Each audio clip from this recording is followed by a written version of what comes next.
Hello everyone, my name is Lindsay Moynihan and I am a rising junior majoring in history at the University of Maryland, College Park, which also happens to be right down the road from the National History Day national offices and where the national contest is held. I was lucky enough to work with them from February of 2021 through the end of July 2022 as their intern, working on everything from programs to the national contest. I'm a very proud Connecticut History Day alumni, having competed in the performance category for 7 years, and eventually winning the 2019 University of Maryland scholarship. And so I'm very lucky to have had all of the opportunities that Connecticut History Day has given me. So today, I want to kind of talk about tips and tricks that I use that were really helpful for me, and if you're considering being a performance student. So let's just jump right into it. So the first tip is, why did I choose the performance category? And I have two answers to this. The first one is that my teacher, Jennifer Hunt, told me that there was the least number of people competing in that category. And so I had the highest likelihood of going to states, which I really wanted to do. So that was one of the reasons why I chose performances. And I immediately fell in love with it after having chosen it for that reason. But the second, and really the reason why I fell in love with it, is it was a way to make history really accessible. I'd always really loved sharing my research and what I had found. And so all of a sudden, I got to stand in front of these people, these judges and the audience for 10 minutes and kind of portray a historical character and inform them of everything that I had learned. And so I found that to be extremely rewarding. So if either of those things really sound appealing to you, then you should absolutely choose the performance category. As well, if you really love to act, it's a great way to work on your acting skills and kind of incorporate multiple passions into Connecticut History Day and your project itself. Secondly, why did I love my category? For me, it was always a way to give a voice to a historical character who might not have always gotten to have that voice. For example, one of the projects I did was on Dolly Madison, the First Lady and wife of James Madison, and her role in establishing a national identity for the United States through keeping Washington, D.C. where it was after the War of 1812. However, she wasn't really given a lot of credit for this, and a lot of historians still haven't really explored it fully and fleshed it out in the way that it's meant to. And so I found it to be really nice to be able to kind of take on this role and pass along such interesting stuff that I hadn't really known before and kind of make people more aware. I had 3 criteria for how to choose my topic, and the first was, can I put in 1 to 2 sentences clearly that anyone could understand how my project connects to the annual theme. This is extremely important, especially in terms of a judging perspective. I've also spent quite a bit of time judging. But what really is important, especially in those kind of final decisions in terms of who's going to be first or second or who's going to get put through the next round, is does their project really have a connection to the theme? And so if you're really looking to give your project a competitive edge, you need to be able to articulate that and articulate it quickly. So for example, the 2017 theme was taking a stand in history. I did a project on Alice Paul and the suffragettes and how they converted Woodrow Wilson. So for example, I could say that Alice Paul took a stand by using her militant suffrage tactics and hunger striking when she was in the Algonquin workhouse to force Woodrow Wilson to really take notice of what these women were doing and make it impossible for him to fight for democracy abroad when there wasn't democracy at home. And so that would be my quick way of really explicitly using those theme words in everything that I do to make sure that the judges really understand, especially when it's spoken instead of written, they really understand the point that you're trying to get across. Secondly, are there enough primary sources out there? Primary sources are so central to what you're going to be doing in a performance, because not only is it informing your historical argumentation, but it's also helping you to connect to your character. And so are there enough primary sources that you can go perhaps read their letters or read things that they had written or look at newspaper articles about them? Is there enough there that you're going to be able to really connect with the character that you're trying to portray? Because judges can tell when you do and when you don't. And so it's so important to really cover all of your bases and understand who you're performing, as well as kind of the things that are surrounding that. So is there enough not only to build that primary source base for your thesis, but as well as for your own understanding as you go to try and write that script, which is the hardest part, in my opinion, of any project. And lastly, am I passionate about this? Am I really interested in this topic? Judges can tell when you're passionate and when you're not. And when that passion shines through, it is extremely powerful, especially as we start to move back into in-person contests. So making sure that you're really interested, you're really passionate, and that you want to do this research is so incredibly important to any final product that you're going to want to put out that's going to make your project very successful.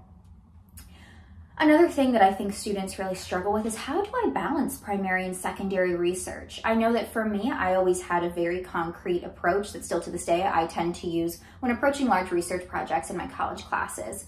And the thing that I would do is I always chose to portray a person in a specific part of their life rather than an event, which either one is perfectly acceptable. It's just more your comfort level and what you're interested in. But I would always read at least 3 biographies about that person.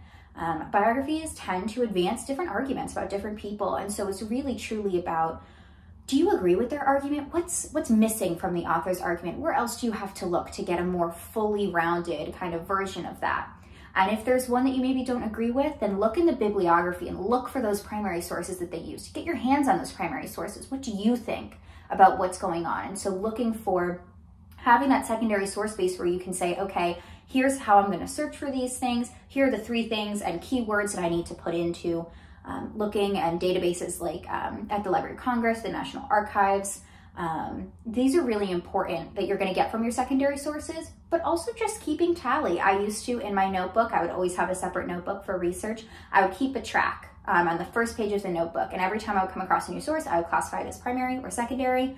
And if it was really looking imbalanced one way or another, then I would go and say, okay, I have to have a concentrated effort today to sit down and find, X number of primary sources. And so that's really how I approach the balance, but it's so unique to every project. If you're doing an ancient history topic, maybe there's only 3 primary sources out there. So how are you going to go and get creative about finding other things? Is there material culture? So like physical coins or other things that you can look at that you can count as primary sources to show the judges that you went out and you did this research and that you know what you're talking about. The schedule, I always had a very strict schedule. By the time I got to my 7th year, I had it really, really strictly down. But this is something that's very personal to everybody who's going to be doing this kind of thing. So for me, at least, I would have to have a concrete topic, typically by mid-September. And so at this point, you've evaluated, okay, there are enough sources out there for me to do this, there are enough primary sources, enough secondary sources, there's enough scholarship on it. And so by mid-September, I'd have a solid topic. I would spend the rest of September and then October and up until Thanksgiving heavy researching. So spending, 20, 30, 40 minutes almost every day, and sometimes more on the weekends, kind of depending how much time I had, getting into these books, if I'm reading full-length books, or finding articles and really going through and making sure that I understand what they're arguing and that I can kind of start to formulate my own thoughts on them. And primary source research typically was toward the end of that period, or if I was running a little bit behind, went no later than mid-December. The rest of December was focused on just curating my annotated bibliography. I found that procrastinating that really diminished the quality of my annotations. So really making sure that you're sitting down, you have a concentrated effort to do that, I found to be extremely helpful. Then I spent the rest of January making sure I had a final draft of my script. I always wrote my script over winter break.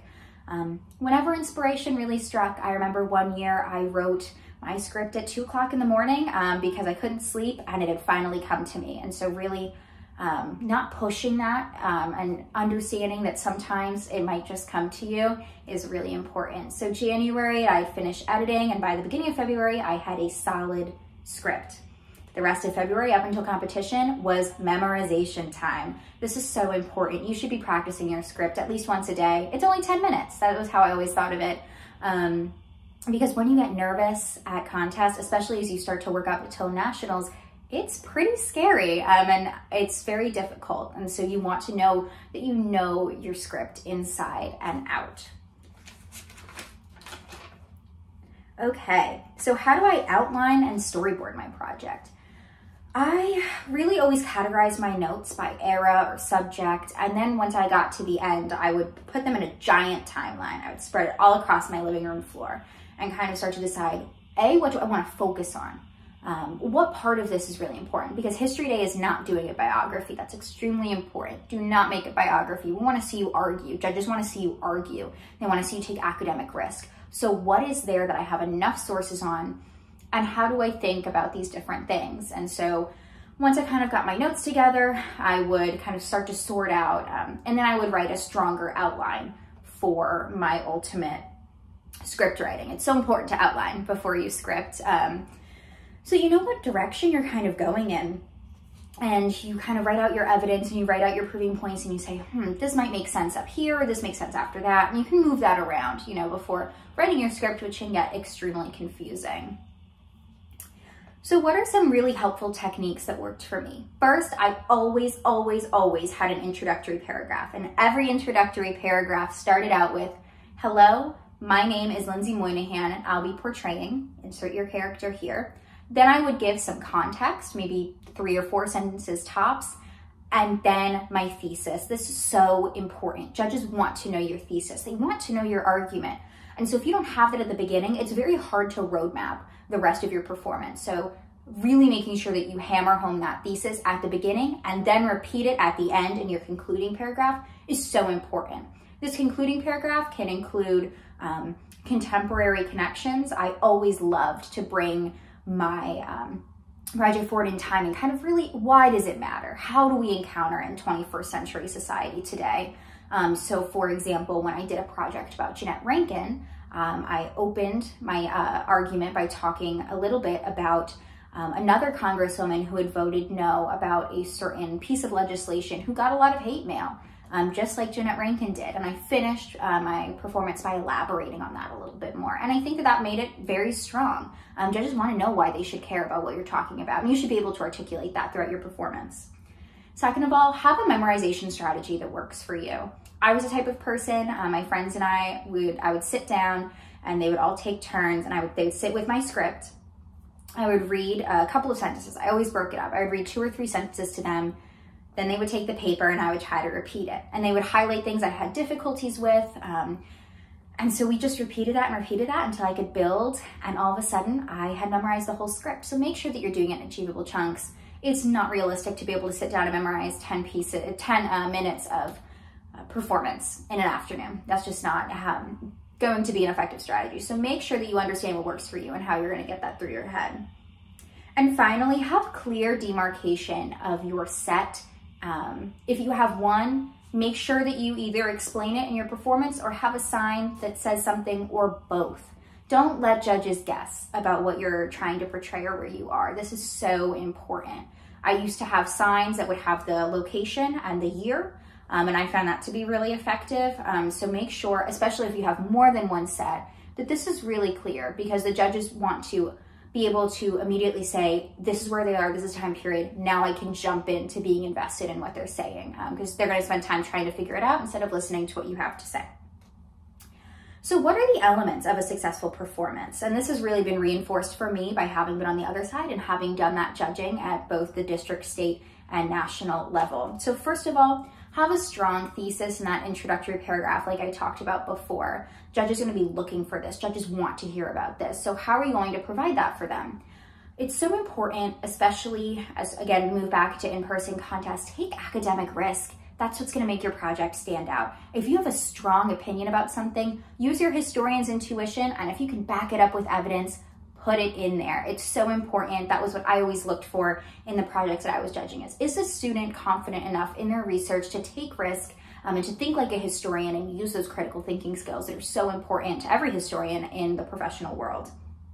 Second of all, speak clearly and speak well-paced and speak like you know what you're talking about. Project your voice. All of these things are so important when judges are trying to digest something that isn't written in front of them. So you only have one chance for them to fully comprehend what you're saying. So make sure that you're speaking at an accessible pace that allows them to do so. Kind of building off of that memorization as well is so important. Making eye contact with the judges, scanning the room, as well as being confident in what you're saying and not reading it off of a script like this is so much more engaging for the audience and really helps to hammer home your thesis. So make sure that you're able to do this before contest day. You should also, as I mentioned, have clearly and well-marked sets. These are just so important. Like I mentioned, don't keep the judges guessing. They really want to engage with your project, so allow them to do that. Finally, what is my advice for future students who are thinking about this?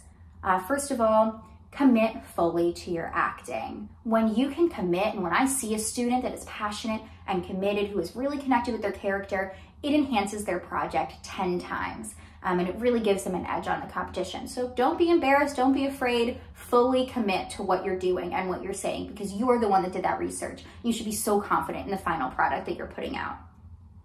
Secondly, find the timeline and memorization things and strategies that really work for you.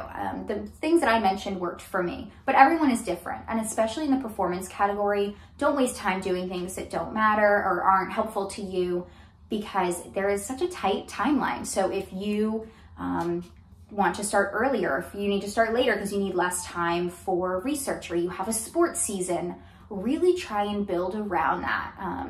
And kind of take that into consideration to make sure that you can get it done, and even write it out ahead of time. You know, what's my goal for today that I can achievably get done today? What's my goal for the end of the month? What's my goal for, you know, a month before contest season? And this can all really help structure what you're talking about.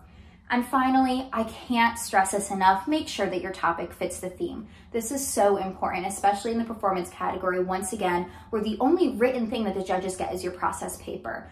So using those theme words, you have this opportunity to use your theme words and to make your character say the theme words. And that's so incredibly valuable. So take advantage of that.